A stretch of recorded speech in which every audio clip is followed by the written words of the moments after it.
And we're back on the GSMC Chip Shot Football Podcast to talk about the Minnesota Vikings, one of the more prominent and more talked about teams around the NFL draft, figuring out what they're going to do with their quarterback situation. They obviously lost Kirk Cousins to the Atlanta Falcons this offseason, and when they traded for that second first round pick from the Houston Texans to now have the 11th and 23rd pick in this year's draft, everybody already assumed they were going to go and trade up, package those two picks together, move up to the top five, top three maybe, and draft a quarterback that they wanted to.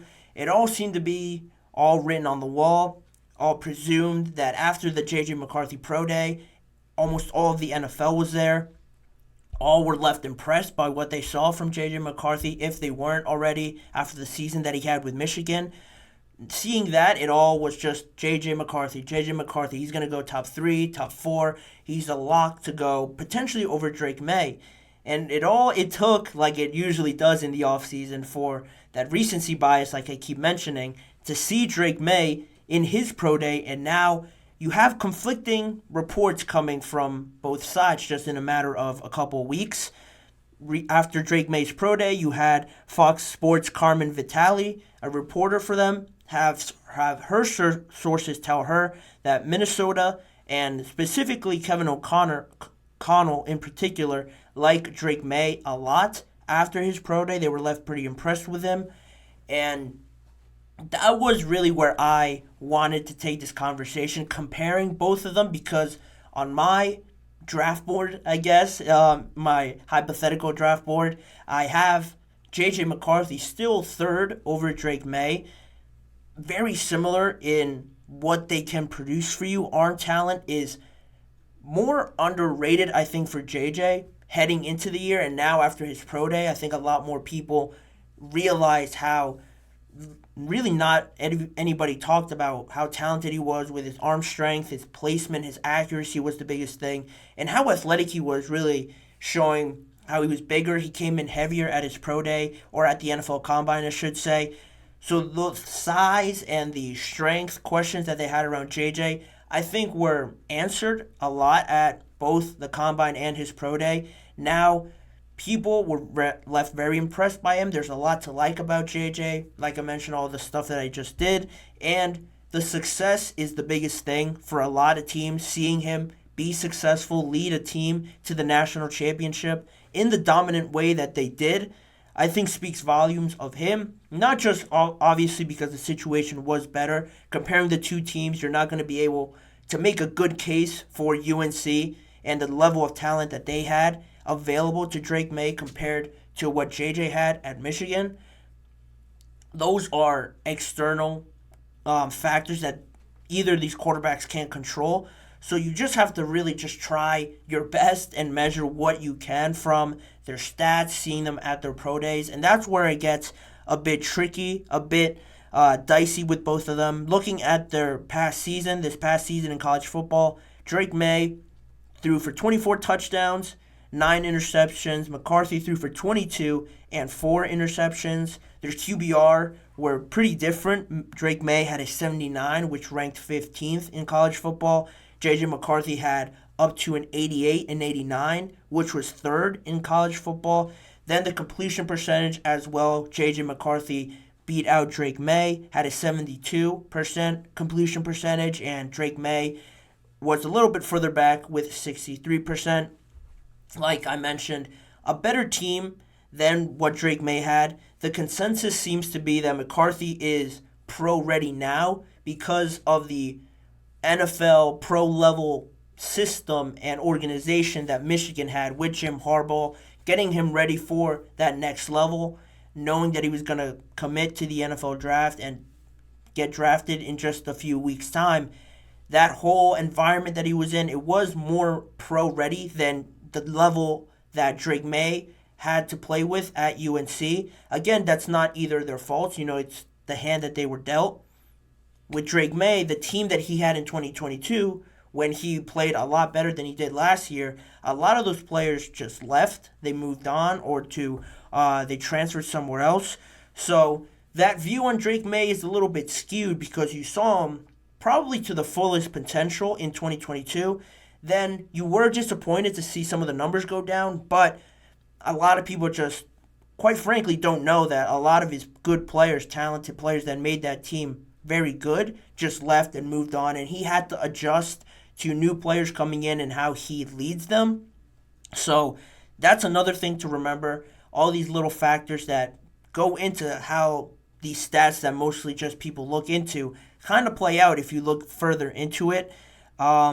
With both of them, like I mentioned, both had great pro days. And the biggest thing for me is just seeing how each of them fit into one of these team systems, a situation, how they handle that. I think it's pretty clear, in my opinion, who would fit best with the Patriots compared to the Broncos or the Vikings or the Raiders, even the New York Giants. I think each of these quarterbacks would fit better in each of these situations, and that's the biggest thing when drafting them.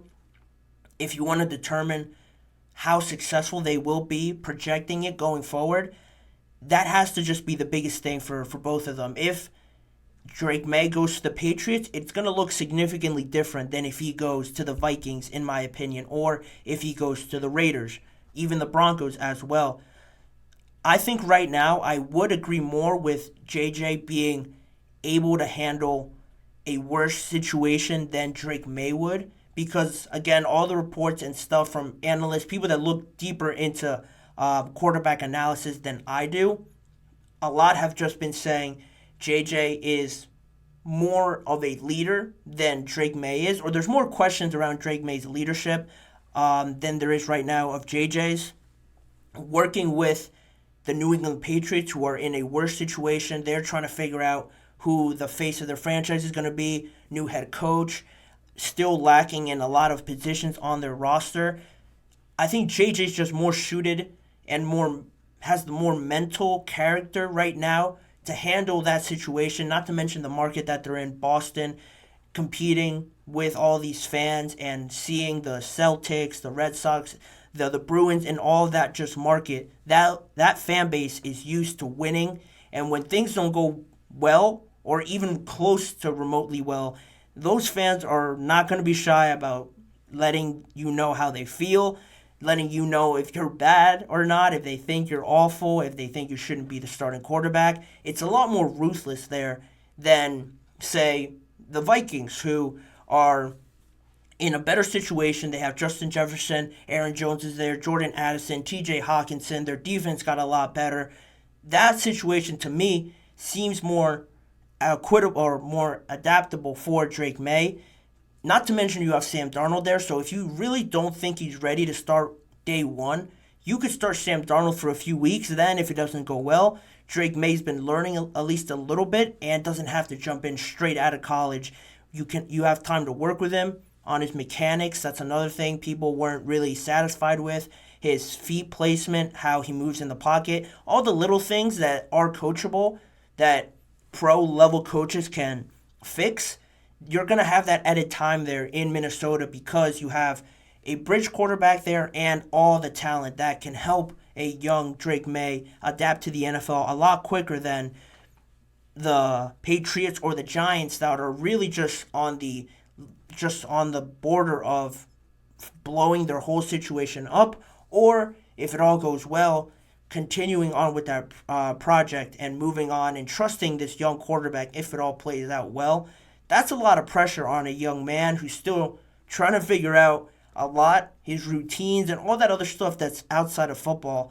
All of that starts to weigh on them. And the way I see people talk about JJ and how pro-ready he is, having that environment, like I mentioned, of an NFL team with Jim Harbaugh, because he's obviously been in the NFL, he's coached in the NFL, I think that's helped him more to be more prepared for dealing with being the face of an organization and just handling that all on his own. The character that he's shown as well, he doesn't seem to get overly, what's the word I'm looking for? Overly just positive or overly down on himself. He just seems to stay level-headed, and I think that's the best situations for these teams that are just on the brink of either going full tank mode, just resetting everything, or seeing that light at the end of the tunnel and just riding it out with this quarterback because they see some flashes of good in him. That's really the biggest thing. Team fit for Drake Maye and J.J. McCarthy. Seems like the rosters right now for these teams that are in contention for these quarterbacks are in very drastically different places. So these teams have to evaluate, looking at all these guys around, can this quarterback help us sooner rather than later? Can we help him develop with the pieces that we have? The Vikings, Broncos, Raiders, all of them have to answer these critical questions. Even the Commanders as well. There's been doubts over if they're going to get Jaden Daniels at 2 or stick it out and try, maybe surprise people with JJ or Drake Maye at number 2. All those teams are in contention and have to really look at themselves in the mirror just because they're all really on the brink, more so the Commanders, the Vikings, really, in just my opinion, they're right on the cusp of if they get something out of a young quarterback, they could take this thing and really be surprise contenders or be very competitive this coming season. Whereas these other teams, you commit to a young quarterback, that's a risk, that's your decision, but you have to know that the expectations, you have to tailor those expectations and know, all right, we're not going to be competitive really. We're going to have to let everybody know that or just show that to everybody in some aspect and just be content with whatever they get out of this rookie quarterback and not expect him to carry us to a surprise playoff run or being contended for the division and stuff like that. Those aren't realistic expectations with some of these teams, and I think they have to answer those questions going forward when deciding between Drake Maye or J.J. McCarthy. It's very close there at the top of the draft. I thought it was pretty clear before who was going where. The only real certainty right now just seems to be Caleb Williams. More and more as these reports come out, it just seems to get cloudier and cloudier, which makes it more fun. I think it's more entertaining. Once the draft comes, all that anticipation is going to be answered. But right now, everyone's still trying to work their way around this maze and try to see what these teams can give us and make projections that way. It's going to be exciting. I'm really looking forward. I'm counting down the days till the draft comes. Just 23 days now from today, just a little bit over 3 weeks. So very excited for that day to finally arrive on April 25th. But anyway, in the meantime, I will leave it there and we'll continue on with the show. I'm going to send it to the second break of today's show. And on the other side, I'm going to talk about the UFL and their newest technology they're incorporating into their game and how the NFL should maybe take some lessons from that. Not only that, some other trends that have just been continuing on with all these other sports around the world, innovating and integrating technology into their games. The NFL should try that as well as getting into Emmanuel Acho's comments on Justin Fields and calling him a game loser, and why I think he's very wrong on that point. But all of that is coming up right after this break. You're watching or listening to the GSMC Chip Shot Football Podcast.